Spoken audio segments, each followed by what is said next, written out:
ইয়ে রে আই করে বারবার কইলাম যে আই জামুকে আর 2-3 দিন আছে আই তোমরা খুচরা কাম কেন বুঝে দিছে আল্লাহ বাসারিল আল্লাহ কবে আনে মদিনা শরীফ ভিতরে আল্লাহ বালা জানে অন হাতে কাম কেন বুঝে দিতে তো তেমন হাতে তো কই আলামিন এই কাকা কইও ওমা কি কাকা কি তুই দে থানা লাই গোস্ত থানা লাই লড্ডে আর না মেয়া হে রে আরে ইয়া হলো মনে করছ নি না হলো আসলে আল্লাহ বাসারিল আল্লাহ নিলে আল্লাহর হুকুমে যাইতে মারে আল্লাহ লই যাইতে পারে কই জানা তো টাকা ফাঁক হইতে জানা ফাঁক হইতে জানা যাবে চিন্তা ভাবনা করছি। আল্লাহ যদি কবুল করে আল্লাহ এখন দাঁড়িয়ে ইয়া অনই বাইকত দুয়ার তো চাইতে হইব বাইকত দুয়ার রক্ষণা বেক্ষণ করতে হইব চলে এমনি অনুষ্ঠান এমনি গাড়ির দমকা দমকি নে কাম দেন হইতে রাস্তার লগে বাড়ি করি বুঝলি এখন যাইও আসসালামু আলাইকুম ঠিক আছে আইছনি উপরে উপরে আচ্ছা আলহামদুলিল্লাহ উপরে গানা উপরে দোতলা আচ্ছা ঠিক আছে দোতলা যাও যাও কাকা অন কি কি সাউন্ড লাগবে আর কই দেন আর সুন্দর করে বুঝে কই দেন তুই এই গজ জিগেন পাইছিস হ্যাঁ খাইছা মানে যে অনুষ্ঠানে হরে আচ্ছা। লাইন টেন করি লেবা আই আল্লাহ বাসালে তো কাল হইলে বসু আই বাড়ি কি কথা দিছিস নি আমরা কথা কার কইতাম তুই আর কি কইবি আই তো কই দিছি মানে আনা তো হজে যাইম গো দুই একজনের ভিতরে আল্লাহ নিলে অন আজ যেটা দাওয়াত খাওয়ানে আয়ো দলে দলে মানুষ ব্যক্তি দেখতেছি যা প্রেসার কম সবাই যাইতেছে যাইতেছে কিন্তু আমার বোন গেলতে দেখলাম না বেশি কথা কই না বুঝছো নি তুই এমনি আসো বালা আসো হুদে মিয়ানা হেতিরে বলিও না হেতিরে বললে ইয়ানা বহুত জ্ঞান সাম্ভালি যাবো কই হেতিরলাই শুনো কত বাড়াইও না হেতি আই ব্যাগ কিছু আই একবারে কোত আর ব্যাগ কিছু লাইন করি আনছি হেতি 3 দিন আই হেতি হক লই যাবো হেতি সম্পদ লই যাবো হেতি এ লই যাবো হেতি হে লই যাবো মানে দুনিয়ার কিচ্ছা কাই নেই হুদে হেতির দাবাত দিলে হেতি আইতো না আর আই হেতির দাবাত দেন না এটা তুমি বালা করে জানো তুমি হুদে মিছে হেতির কথা এনে উড়াইও না হেতি জান না হিন্ন মজাক হেতি আর বন্য হেতির বন্য চিন্তা করি না যাও তুমি তোর কাম করো যাও তুমি কোনো সময় কোনো বিষয়ে তুই বাদ গাল হইবে না এত বারবার কই দিছি ঠিক আছে কাকা আইয়ো কাকা এগাও ওই কাকা এগাও ওই কাম করছি যে দানের হ্যাঁ 10,000 আইন দিবেন দিতেন কাকা এই বেটা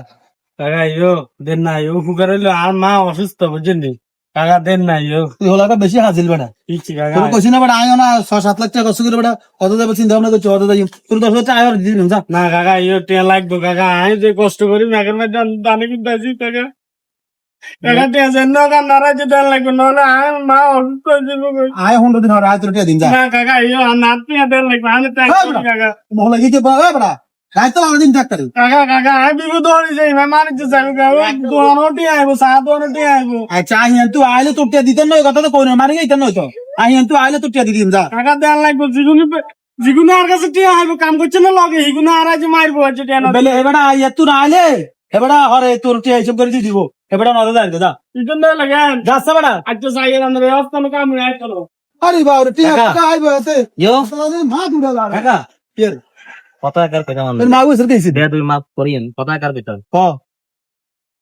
আপনি হজ করবেন আলহামদুলিল্লাহ ভালো কথা হ্যাঁ আপনি হজ কবুল হইব কি না হইব আমি আল্লাহ জানি না। বালা জানে কিন্তু আর তো মনে হয় আপনার হজ কবুল না হইতে পারে তুই কেন জানিস তুই গাইবি জানিস কি না গায়ে বলতে এই যে আপনি আপনার বোনের হক আদায় করেন না তারপরে যে শ্রমিকের হক গুলো আদায় না করি আপনি হজ করতে যাইবেন 7-8 লাখ টাকা খরচ করি হজ করা কি এত সহজ কবুল হয়ে যাব কিছি সর্বপ্রথম কাকা হজ আর উপরে আজ এত হইছে আল্লাহ ধন সম্পদ আছে কোটি কোটি টাকার মালিক তার উপর আল্লাহ হজ ফরজ করছে না করতে হইব না হজটা কবুল বলে বলে কিছু সিস্টেম আছে 1 নম্বর আপনার বোনের হক তারপরে যে কোনো আত্মীয় স্বজনের হক যদি আপনি মারি খান হক গুলো আগে আদায় করতে হইব এবং কোন শ্রমিকের যদি আপনি কি পয়সা মারি খান পয়সা গুলো আগে আদায় করি ফাঁক পবিত্র হই তারপরে যে আপনি কাবা শরীফে যাইলে আল্লাহ তাআলা আপনার হজ কবুল করবো কাকা মানে তোমার কথা হইলো এই আয় বোনের হক দেন সারা গেলে লাভ হইতো না না এতে ওই বদিলের কাবরি কেটে এত গুণ এত গুণ না দিলে আজের লাভ হইতো না। আগে আপনি কাবা শরীফ পরিষ্কার হইবার আগে দেশে একটু ক্ষয় পরিষ্কার হয়ে যান মানে আজ দেশ তো পরিষ্কার নয় হিয়া না যায় কি পরিষ্কার কোনো লাভ হইতো না কাকা কোনো হজ কবুল হইতো না আল্লাহ তুমি হেফাজত করো আল্লাহ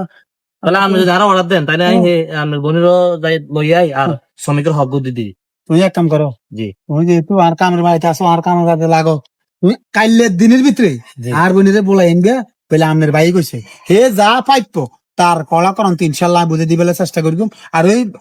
শ্রমিক দিকে আছে জি। ইতারে অনলাইন অনুযায়ী এত টিয়াতে দিদি যাও যাই দৌড় রূপে ওয়ালাইকুম সালাম